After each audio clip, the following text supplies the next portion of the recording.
relax in your seat again and let him swing, and swing with his contact. There, that's getting better. And just finding it quicker.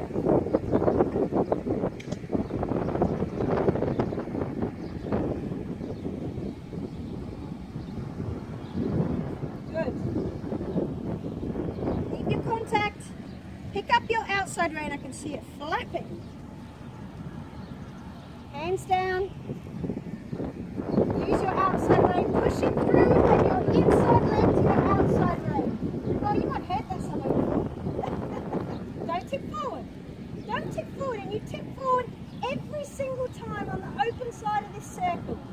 So really think of yourself in your position. Keep the contact.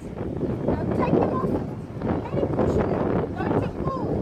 Don't tip forward. Keep the contact. Don't tip forward. Keep the contact. Oh. Come on, keep going. Keep the contact. That's good. Keep the contact. Your hands get steadier as he gets more settled into the contact. Yeah. Up, push. There. It's a really nice trot there. Yeah. And bring him. Whoa, go in front of your leg, in front of your leg, in front of your leg. Go forward. Fix it. Don't let him do that. Don't let him come off the bridle. And take your time. Maybe it takes, 3 circles to bring him back. Keep the contact on your outside rein. Jesus Christ.